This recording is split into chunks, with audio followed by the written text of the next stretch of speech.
Hello दोस्तों, जय हिंद, नमस्कार। और आज हम बात करेंगे दोस्तों चौकीदार वैकेंसी के बारे में। जी हाँ दोस्तों, आप देख सकते हैं यहाँ पे लिखा हुआ है क्या, चौकीदार संवर्ग सीधी नियुक्ति परीक्षा 2024। देखिए ये फॉर्म निकला था 2024 में, लेकिन फिर से इस फॉर्म को अप्लाई करने का टाइम दिया है अभी 2026 में। ठीक है, तो चलिए स्टार्ट करते हैं। सबसे पहले तो मैं बता दूं कि ये फॉर्म जो निकला हुआ है ये है देवघर जिला के लिए। ठीक है, यहाँ पे देखिए, यहाँ पे लिखा हुआ है देवघर जिला के लिए ये फॉर्म निकला हुआ है चौकीदार का वैकेंसी। और डेट इसका देखिए यहाँ पे दिया हुआ है कि आवेदन प्राप्त करने की प्रारंभिक तिथि जो है 1 अप्रैल से स्टार्ट हो चुका है, जिसका लास्ट डेट है दोस्तों 21 अप्रैल तक। 21 अप्रैल तक आप ये फॉर्म अप्लाई कर सकते हैं। अप्लाई नहीं दोस्तों, ये ऑफलाइन फॉर्म जमा हो रहा है, आपको स्पीड पोस्ट करना होगा। ठीक है, सारा कुछ आपको डिटेल में बताएंगे अभी, कहाँ से कैसे करना है, क्या करना है, सारा कुछ जानकारी आपको हम देंगे। लेकिन सिर्फ उन बातों पर डिस्कस करेंगे जो आपके लिए इंपॉर्टेंट है, जो आपके लिए ज़रूरी है, उन्हीं मुद्दों पर हम डिस्कस करेंगे। बाकी पीडीएफ अगर आप पढ़ना चाहें तो पीडीएफ का लिंक मैं डाल दूंगा डिस्क्रिप्शन में, आप वहाँ से पीडीएफ ओपन करके पढ़ सकते हैं। ठीक है, मैं लिंक दे दूंगा डिस्क्रिप्शन में, आप वहाँ से ओपन करके पढ़ लीजिएगा।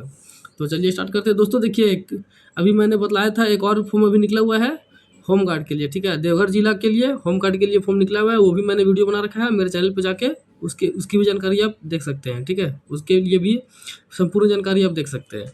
तो चलिए स्टार्ट करते हैं अभी। देखिए यहाँ पे बोल रहा है कि आवेदन प्राप्त करने की अंतिम तिथि जो है 21 अप्रैल 2026 के शाम 5 बजे तक है। ठीक है, इसके बाद अगर आपका फॉर्म वहाँ पे पहुँचता है तो नहीं लिया जाएगा। चलिए आगे बढ़ते हैं। देखिए दोस्तों, सबसे पहले हम बात करेंगे यहाँ पे टोटल वैकेंसी। ठीक है, टोटल कितने पोस्ट पर ये वैकेंसी आई हुई है। तो टोटल दोस्तों 84 पोस्ट पर ये वैकेंसी है, जिसमें दोस्तों यहाँ पे देखिए महिलाओं के लिए 5% जो है आरक्षित है। ठीक है, देखिए यहाँ पे 3 पोस्ट है जनरल से, और एक पोस्ट जो है आर्थिक रूप से कमज़ोर मतलब ईडब्ल्यूएस के लिए।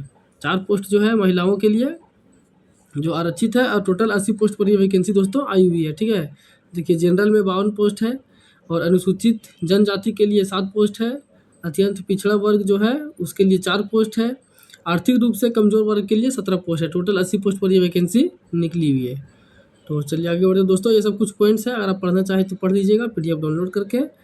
हम इंपॉर्टेंट चीज़ों पर हम सिर्फ बात करेंगे। यहाँ पे देखिए, यहाँ पे क्या बोल रहा है दोस्तों, क्षैतिज आरक्षण जो है यहाँ पे क्या बोल रहा है कि प्रतियोगिता का स्तर, अगर किसी कैंडिडेट के पास झारखंड ओलंपिक संघ अथवा उससे संबद्ध संघों द्वारा आयोजित अधिकाधिक राज्य चैंपियनशिप अगर उपलब्धि है, जैसे द्वितीय स्थान या तृतीय स्थान अगर है, तो उसको भी इसमें छूट दिया जाएगा। ठीक है, ये बात कही जा रही है। ठीक है, और चलिए आगे बढ़ते हैं दोस्तों।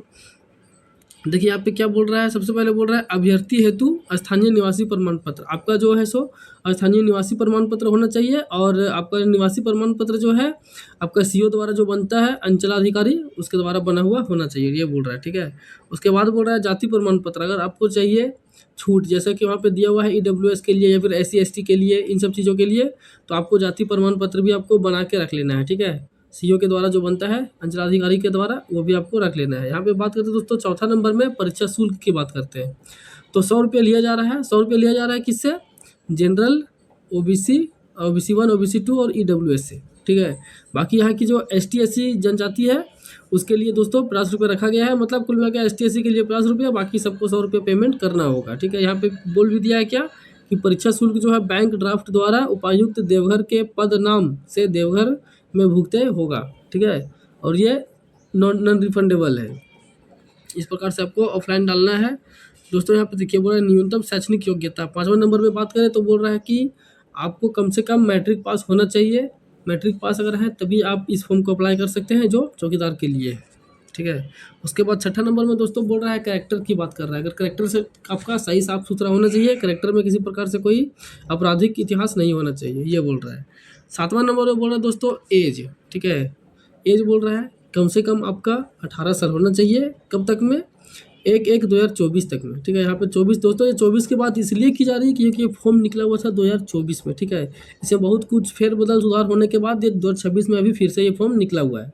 तो आपका कम से कम एज होना चाहिए 18 साल, और अधिकतम एज जनरल के लिए 35 साल रखा गया है, ओबीसी 1 2 के लिए 37 साल रखा गया है, और महिला की बात करें तो जनरल, ओबीसी 1, ओबीसी 2 के लिए 38 साल, और अनुसूचित जाति और अनुसूचित जनजाति महिला पुरुष दोनों के लिए 40 साल का रखा गया है। मतलब एसटी एससी में लेडीज जेंट्स दोनों जो है 40 साल तक भर सकते हैं। बाकी आप ऊपर देख लीजिए क्या क्या मैंने बतला रखा है। ठीक है, उसके बाद यहाँ पे दोस्तों 8वां नंबर में बोल रहा है कि अभ्यर्थी को संबंधित बीट क्षेत्र का अस्थायी निवासी होना अनिवार्य है। देखिए यहाँ पे बीट क्षेत्र बोल रहा है, या बीट क्षेत्र क्या होता है इस पर भी अभी आगे बात करेंगे। मैं दिखलाऊंगा कि किस किस जगह का कौन सा बीट नंबर है, बीट संख्या दिया हुआ है, ठीक है। उसके बाद 9 नंबर में बोल रहा है कि अभ्यर्थी को साइकिल चलाने की ज्ञान होनी चाहिए, ठीक है, साइकिल चलाना आना चाहिए। 10 का क में देखिए दोस्तों यहाँ पे बोल रहा है लिखित परीक्षा। लिखित परीक्षा बोल रहा है सर्वप्रथम अभ्यर्थियों की लिखित परीक्षा 50 अंकों की ली जाएगी।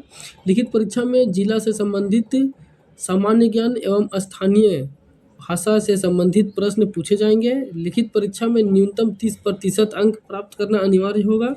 सफल उम्मीदवारों की सूची 1:3 की संख्या में तैयार की जाएगी, ठीक है। देखिए यहाँ पर इस तरह से, मतलब कहने का मतलब है अगर कुल मिला के अगर 80 पोस्ट पर ये वैकेंसी निकली हुई है तो 8 या 24 240 कैंडिडेट को जो है सो एग्जाम में पास किया जाएगा, कम से कम 30% मार्क्स के साथ। जिनका 30% मान लीजिए अगर 500 लोगों का 30% नंबर अधिक है, ठीक है, 30% अगर 500 लोगों ने लाया है तो उसमें से सिर्फ 240 लोगों को ही रखा जाएगा उसमें, बाकी सबको निकाल दिया जाएगा, ठीक है। मतलब उसमें से भी जिसका नंबर अधिक होगा उनको रखा जाएगा। उसके बाद यहाँ पे बात किया जा रहा है दोस्तों शारीरिक माप। शारीरिक माप में बोल रहा है क्या कि देखिए हाइट बोल रहा है, हाइट में जो है जनरल के लिए 160 सेंटीमीटर है, OBC 1 OBC 2 के लिए 160 सेंटीमीटर है, ST SC के लिए दोस्तों 155 सेंटीमीटर है, और सभी महिलाओं के लिए मतलब सभी कास्ट की महिलाओं के लिए 48 सेंटीमीटर हाइट रखा गया है, ठीक है। अब यहाँ पे बोल रहा है फिजिकल टेस्ट। देखिए शारीरिक जांच जो है 1 मील दौड़ होगी, 1 मील का मतलब 1600 मीटर दौड़ होगी। उसमें पुरुषों के लिए जो है 5 मिनट या उससे पहले कंप्लीट करते हैं तो 20 अंक मिलेंगे, और 5 मिनट या उसके बाद कंप्लीट करते हैं तो 6 अंक, क्या बोलते हैं 5 मिनट से 6 मिनट तक में कंप्लीट करते हैं तो 10 अंक, ठीक है। उससे अधिक समय पर फेल हो जाएंगे, असफल हो जाएंगे। महिलाओं के लिए बात करें तो 8 मिनट या उससे पहले कंप्लीट करती हैं तो 20 अंक मिलेंगे, 8 मिनट के बाद 10 मिनट तक में 10 अंक, और 10 मिनट से अधिक समय रहती है तो वो फेल है, ठीक है। इस प्रकार से 20 मिनट का आपका 20 नंबर का आपका फिजिकल भी होगा। यहाँ पे बोला दोस्तों 11 नंबर में कि अगर कोई कैंडिडेट जो पहले से चौकीदार में है, जो चौकीदार में सेवा दे रहा है, वो अगर फॉर्म भरता है तो पर साल के अनुसार उसको 2 अंक मिलेंगे, ठीक है। अगर वो मतलब 5 साल से अगर वो काम कर रहा है तो उसको 10 नंबर दिया जाएगा, अगर वो 10 साल से काम कर रहा है तो 20 नंबर दिया जाएगा, अतिरिक्त दिया जाएगा, ठीक है। ये उसमें उसके लिए लाभदायक होगा क्योंकि वो इतने साल से काम कर रहा है। अब यहाँ पे नीचे दोस्तों 12 नंबर में बोल रहा है कि मेगा सूची क्या बोल रहा है, लिखित परीक्षा में प्राप्त अंक, शारीरिक जांच में प्राप्त अंक के कार्यानुभव में प्राप्त अंक के योग के आधार पर कोटिवार रिक्त पदों की संख्या के अनुसार मेधा सूची तैयार की जाएगी, ठीक है दोस्तों।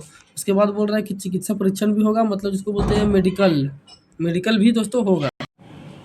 तो दोस्तों देखिए सबसे पहले आपका मेरिट लिस्ट बनेगा, मेधा सूची, ठीक है। आपका जो फिजिकल जांच होगा, रिटन एग्जाम होगा, उसके अनुसार आपका जो है मेरिट लिस्ट बनेगा। उसके बाद दोस्तों आपका मेडिकल भी होगा, मेडिकल में भी आपको कंप्लीट कर लेना है, ठीक है, मेडिकल भी पास होना जरूरी है। उसके बाद एक मेधा सूची दोस्तों 14 नंबर में बोल रहा है, यहाँ पे क्या बोल रहा है कि पहले आपको 2 साल का, देखिए यहाँ पे बोल रहा है 2 वर्ष का पहले आपको देना होगा, क्या टेस्ट देना होगा, मतलब 2 साल पहले आपको काम करना होगा। उसमें अगर आप संतोषजनक काम करते हैं तब फिर आपका परमानेंट हो जाएगा, ठीक है। परिवीक्षा बोल रहा है, परिवीक्षा होगी आपकी। और अगर 2 साल में अगर आप संतोषजनक काम नहीं करते हैं तो 1 साल आपको और इस दरमियान आपको मतलब 1 साल और संतोषजनक के लिए आपको मौका दिया जाएगा। मतलब कुल मिला के बोल रहा है कि 2 साल आपका ट्रेनिंग होगा, समझिए कुल मिला के यही बात बोल रहा है, ठीक है। 2 साल में अगर ट्रेनिंग सही से कंप्लीट करते हैं तो आपको परमानेंट, ये क्योंकि ये परमानेंट जॉब है तो परमानेंट रखा जाएगा। दोस्तों वेतनमान की बात करें तो बोल रहा है कितना 5200 से 20,200, ग्रेड वेतन दोस्तों 1800 बोल, देखिए 1800 ग्रेड वेतन बोल रहा है तो समझिए आपका तनख्वाह वही होगा 32,000 से 34,000 के बीच रहने वाला है, ठीक है। मतलब 30 से 34,000 के बीच आपका पेमेंट रहने वाला है स्टार्टिंग से।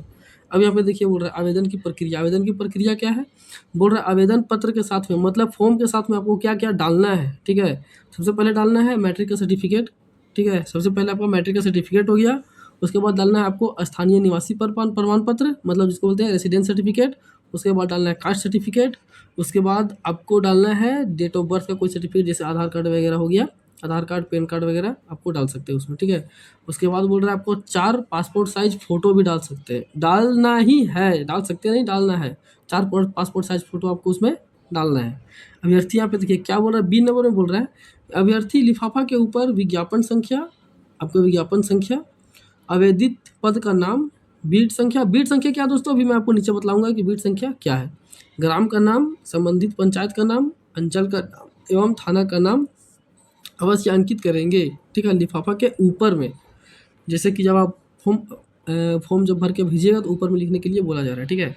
यहाँ पे बोल रहा है सी नंबर में बोल रहा है कि परीक्षक की तिथि दैनिक स्थानीय समाचार पत्रों के माध्यम से अलग से प्रकाशित की जाएगी।